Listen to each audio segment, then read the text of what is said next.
If there's one thing that you take away from this whole video, folks, it's that you will be not disappointed by what you learn and hopefully utilize. Enjoy. Let the lesson begin. Hey guys, Akariss here, bringing you another Fire Emblem Heroes video. Today's video is a bit overdue, and I do apologize, but thank you for your patience as well for waiting this long for it. I am excited to share all this with you and what I've learned, because it's been a pretty solid week of just theory crafting and figuring out exactly how I wanted to use Nott. And let me just start off this whole video by saying I'm going to call her Nott because I just like that, and you don't have to get all upset about it. I know her name is Nott according to a lot of the voice clips we've heard, but I'm going to call her Nott because I want to. Too bad. All right, so let me get this forward for you guys. This video is, of course, my opinion, and it's a disclaimer that I'm trying to formulate the best F2P strategy for you guys to use her, because I don't believe that everyone, and including myself, has access to stuff like dual Sigurd, dual Peony, dual Dancers, even Triandra. I'm in on recovery. I don't have access to a lot of these tools, and you might see some really oppressive, overpowered, whatever you want to call them, type of teams that use all these things, but a lot of them are seasonal locked, seasonal gated, legendary or mythic banner locked that require maybe even hundreds of thousands, not 100,000s, but thousands of orbs that will really gate people from trying to use these strategies. That is not the intention of this video, and if you watch through all of it, then I can assure you that you will be able to create a much better dark defense than what we had before Nott. And that's what I'm going to go through this whole video trying to accomplish for you. So hopefully you pick up through that. I will still talk about the oppressive, overpowered teams, quote unquote, but this focus is not going to be this video, and always has been. F2P, by the way, you guys will get the tools you need to hopefully succeed, and by showing you what I got here, you make something out of it. Of course, I'm going to continue posting my replays as well, and you can get your own kind of vision of how it's working or not working. It's going to be a lot of that in this video. All right, so first thing, there's going to be a lot of mechanics and AI explained in this video that might seem a little confusing to some of you, and if it does, then I completely implore you to go watch that video, which I produced a couple months ago, and it didn't get that much attention, but you might want to review it so that you get a visual on certain mechanics and topics that I talk about, including Restore AI, the 7th slot. I don't want to reiterate all of it through the video, so that's important that you go review those videos if you need to.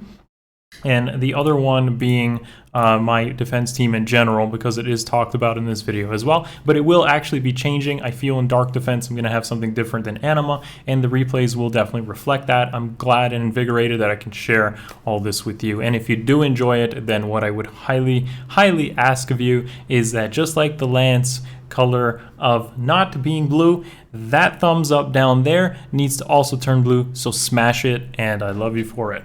Thank you.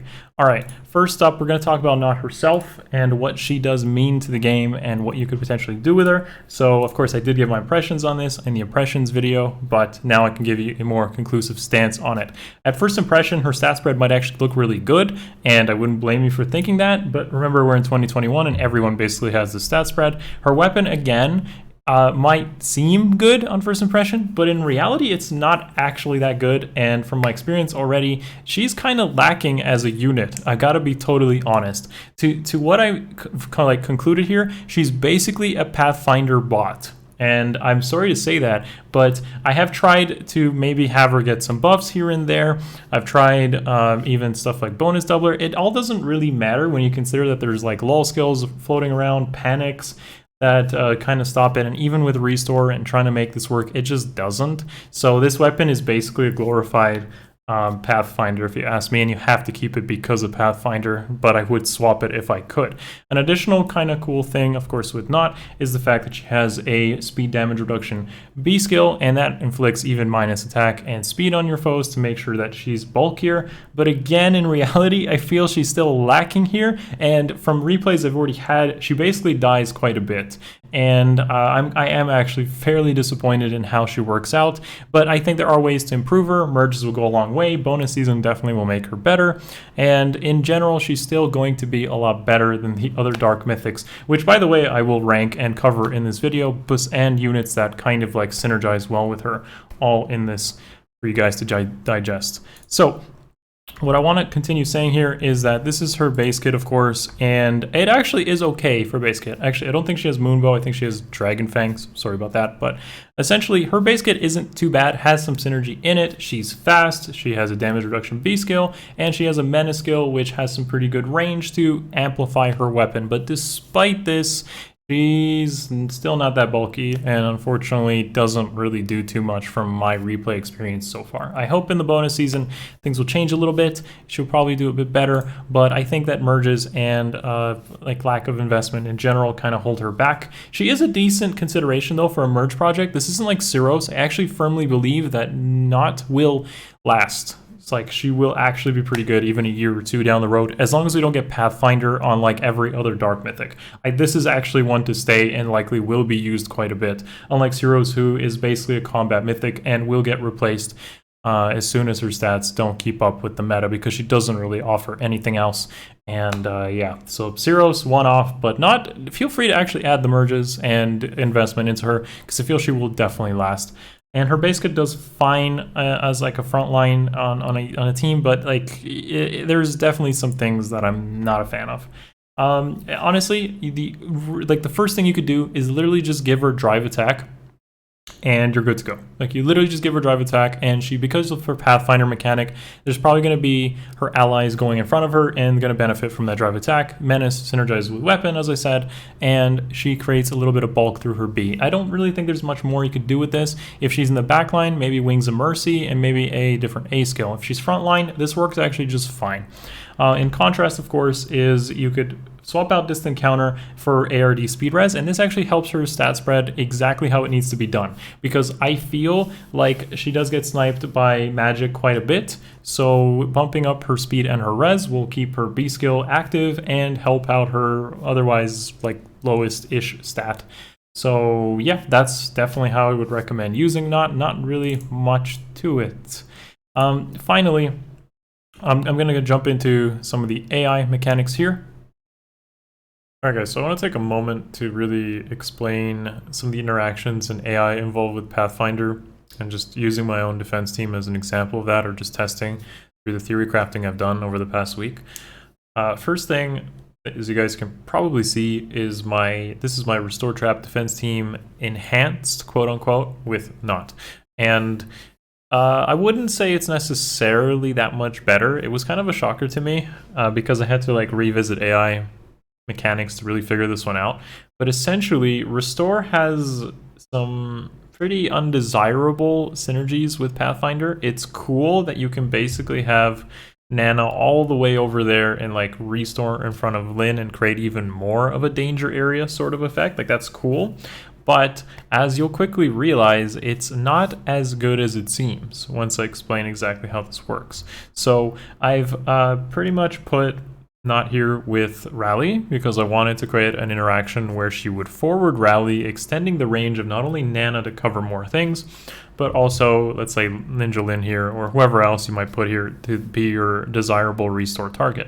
So in the best case scenario, let me show you how this looks. It actually looks really amazing and really cool when it works the way you want it to, which, like, let's say I just end turn here, somebody's like thinks they're out of the danger area, restore happens, and then the whole rally shenanigans involved with Pathfinder are really cool because you get, you know, your dance, you get your rally in front of Nana because of ground orders, and now Nana has like basically every single map tile covered, right? So this looks really fun, really cool.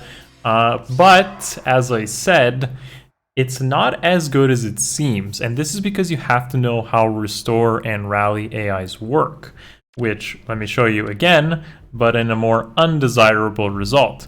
So let's say the player here ended up just putting, let's say, Mila over here and Air over here with Mystic Boost, right? So in this particular scenario, what's your plan?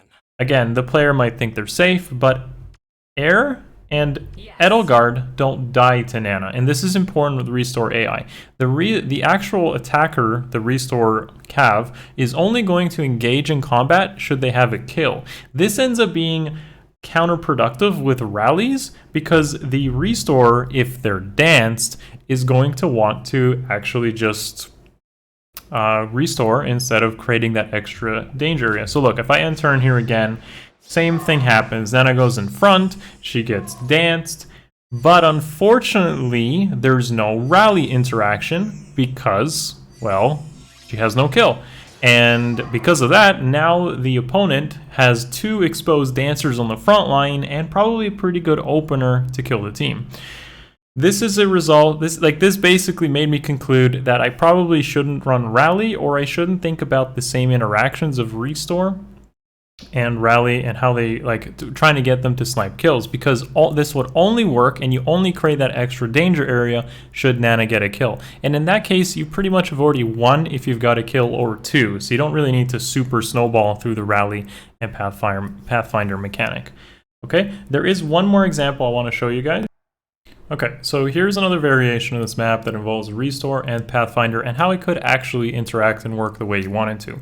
First of all, I want to express why this is important in the first place, because I still feel like Restore traps are not as good as maybe dance traps that involve dual Sigurd and such, but they're a good budget way of taking advantage of, let's say, your opponent's lack of AI knowledge, or not looking at certain skills or how things will be positioned, and you can exploit that to get your wins. Just like a dance trap, but with a dance trap, you basically need odd recovery, you need like dual Sigurd, and maybe some premium 5 stars like Legendary Sigurd and Legendary Lena. Let me just state out front, I don't have that, F2P by the way, so my goal is to try to help you guys come up with the more budget options. This is a way to do it that doesn't revolve around the whole snowball mechanic of what I just showed just a moment ago. So with Nana here, what's going to happen is Nana is again going to use Pathfinder, get in front of Lynn, she's going to restore, that's my priority target. But the difference, of course, this time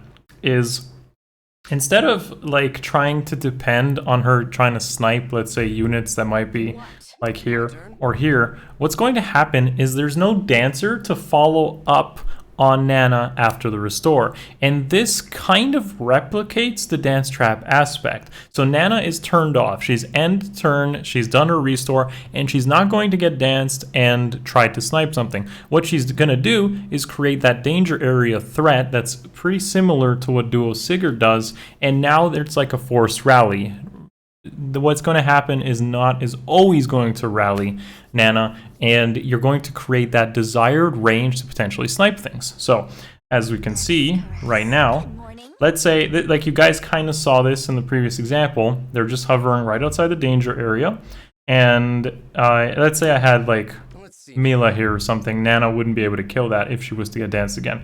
Now what's going to happen is Nana, first of all, is a 7th unit, so she's going to be immune to isolation, she gets danced right away, she goes to restore, and now she's turned off, so you're always going to get this result. What happened is the Pathfinder happened, like the rally enabled the Pathfinder and Cecilia, she's got that extended range, and sniped the air.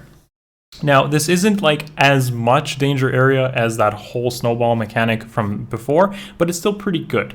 One thing I want to mention here that is also really important to think about is you can't really run like a double Nott triple myths, double Notts. I want to say double Notts. Like, I've been seeing this a lot with double Nott, which is like, if you run double Nott, you have like incredibly good range. But by running double Nott, you're most likely forced into 7th unit Nott, which means you're relying on odd recovery because you can't use like your 7th unit, your restore healer, to basically enable that odd recovery. That restore, right? You want her to get danced and then restore. But if she gets isolated, then this whole thing doesn't really work out.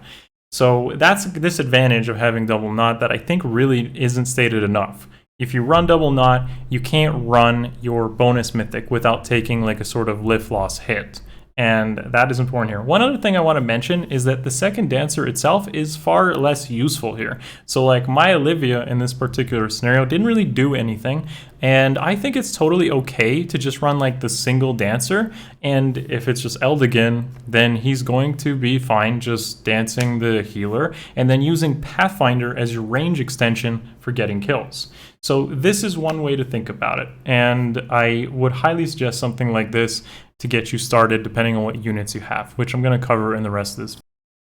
All right, so next up I want to talk about a couple of layouts that would work with Nott. And again, These are mostly with budget in mind, and you can kind of fit in more premium units if you have them. So as I said, a single dancer probably works just fine, and you can create more danger area or a more dynamic breadth of threats, such as Elwood. Maybe you have Lynn that you've gotten for free, and that's your only duel. I still recommend using that if that's the only thing you have, but there's definitely better. And what I'm kind of pushing for here is, of course, if you're going to use, let's say, 7-slot Nott, and maybe another Mythic, then this would work out just fine. If not, you could also use Nana and have a dancer nearby. So the goal here is essentially to create threat and snipe not the tanks. So you're not trying to snipe like a Brave Hector or a Fallen Edelgard, but rather trying to create chaos within people playing into your team and creating as much overlap in danger area as possible. So this is another sample layout that I don't cover in my actual gameplay that I showed a moment ago. This is just to create a cool idea. Cecilia is still extremely strong here in Dark because she has great matchups against pretty much all the light mythics except Freya, who actually don't see as often. Of course, Lynn is free, Elwood is still pretty good, and Nott is just the central focus of the team to create as much Pathfinder interactions as possible. The thing with this team is you don't have to rely on a rally or the gimmick involved with rallies, and Nott can just kind of like maybe go in front of Lynn without an assist, and then she will enhance Lynn and Elwood's range, or she might just go two down and then maybe enable Nana as well through her drive attack. And there's just a lot of cool interactions that even a simple team like this could accomplish. But of course, let's actually mention some of the more premium stuff, and this is where things get a little out of hand. I mentioned earlier that 2 Notts may not be desirable, and the reason for that is because you may not be able to, I can't, we just keep doing this, you may not be able to actually use the right bonus mythic, or you're forced into a bonus mythic that just kind of clutters the whole team in general. So while a team like this will effectively extend the range of everything, like literally everything by quite a bit, what you're missing out here is the weakness involved with having to use 2 Notts, which is if she has to be the 7th slot, because a bonus mythic still needs to be active for this to work out. And this could hamper you from creating, let's say, a better team that involves, let's say, Veronica wanting to be the 7th slot instead and using odd recovery to enable other stuff. That's my biggest problem with it. It's a minor issue, but it still needs to be addressed. You're still forced into using your bonus defense mythics, and Double Nott doesn't help with that team flexibility because it takes away. Like in this case, Sothis is just kind of doing nothing for this team. Another thing to mention is that both this and the team I showed before are exposed to player phase type of interactions. So while this may look very aggressive from like a danger area perspective where you're covering a lot of space, it doesn't require more than literally a turn 1 smite to go clean up the whole team with Fallen Edelgard or other really powerful Gale Force strategies. It really is easy because the traps themselves don't really do much. A double smite will land you on a trap that's in melee range, and then you will get the ball rolling based off that. And even Nott herself could literally enable Wings of Mercy, or Lightning Trap could enable Wings of Mercy. And again, other type of really heavy player phase strategies like Ninja Lin, for example, will use Disarm Trap and completely steamroll most of the team. So while this team may look extremely aggressive, it is weak to player phase strategies, and also one of the biggest reasons that I recommend Gale Force being in your, at least some sort of Gale Force team being in your strategies to kind of play against this, because these teams do fall over flat against that sort of thing. One thing, of course, I'll mention is that near saves and far save techs, meaning if you incorporate near save or far save into a team like this, then the player phase options become more limited because then they have to play into those saves, but you do give up range effectively, and then maybe a player could hide from your team having that insane danger area. So it's always a little bit of a balancing act, and I do appreciate this. Like, I actually like that there is counterplay involved with both ends, and it does make AR more interesting overall.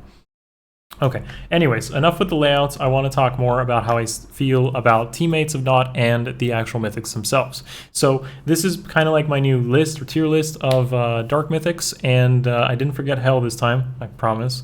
I do think firmly that Nott is the best dark mythic now, 100%, no competition, not anyone really close to that.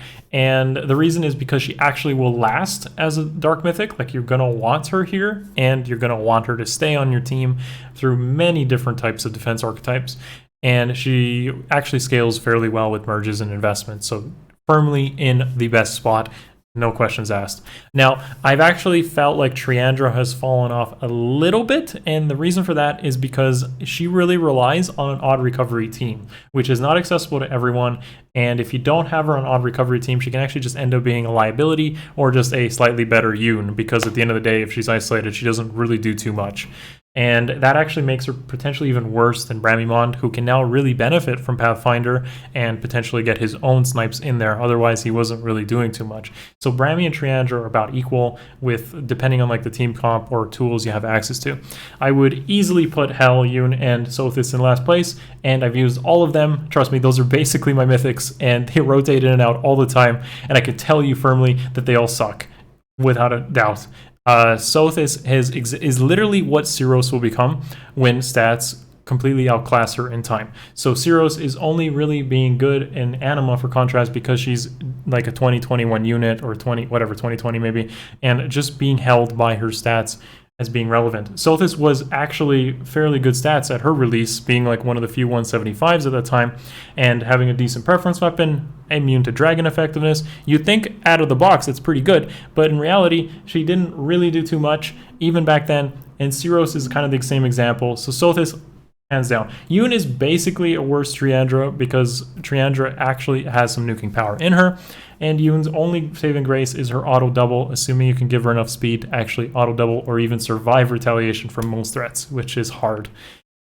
Finally, Hel has one gimmick, or maybe two. I guess she provides defense. Oh wait, Nott took that away. And the other one is technically her Mystic Boost build, which will help her checkmate some teams who aren't ready for that. But I gotta be honest, even Peony ends up getting kills on Hel, and I even have literally Vantage Hel not able to kill Peonies, and that is hilarious to me. So they're all in last, and they all deserve to be in last without a doubt.